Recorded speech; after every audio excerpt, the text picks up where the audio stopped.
it is clear that the West's freedom now comes with an asterisk. In Western Europe, many leaders have already chosen a gradual and amiable accommodation with extreme illiberality over an unpleasantly confrontational defense of liberty.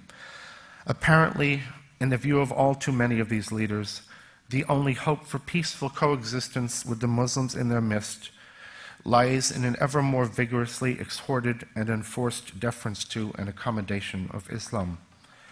Increasingly, non-Muslim women are enjoined to respect an ideology that views them as whores, who are in profound need of merciless discipline. Gays are enjoined to respect an ideology that would condemn them to death. Free people are enjoined to respect an ideology that in larger and smaller ways is already stripping them of their freedom. When I first moved to Europe, the challenge to freedom was still relatively invisible. As I've said, you had to veer away from the tourist centers to even begin to get the real picture. No more.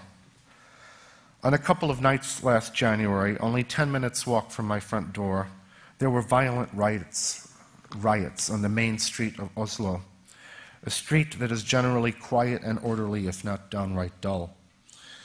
But on those January nights, Oslo looked like Gaza at its worst. In fact, the rioters' motive was supposedly rage over events in Gaza. In reality, the riots were nothing more than a brutal show of force by young men who probably could not find Gaza on a map, but who were plainly determined to bend Norway to their will.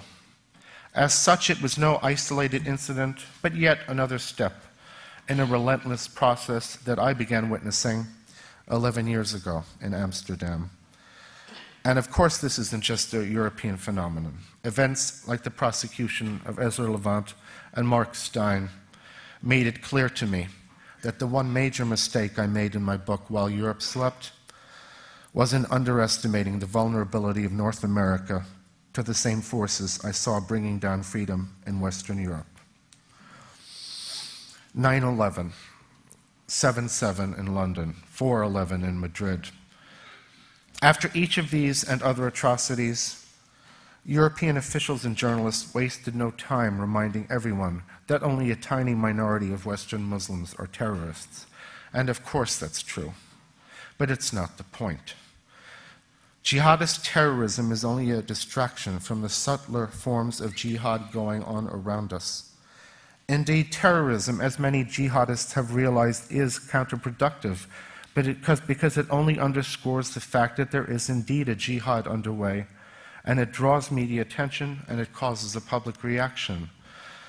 But what the media can, and to an extraordinary extent does avoid covering, and what the public can therefore fail to fully notice and comprehend, are the subtler, less spectacular, everyday aspects of jihad and of the capitulation thereto. And these developments are far more dangerous than terrorism. For terrorism cannot destroy the freedom of the West. What can destroy it is a gradual, broad-based, officially unacknowledged, and almost imperceptible day-by-day adjustment to Islam and to Sharia law, an adjustment that, if allowed to continue, will indeed ultimately lead to the end of freedom as we know it. This is the silent jihad and the silent surrender, and we're living right in the midst of it.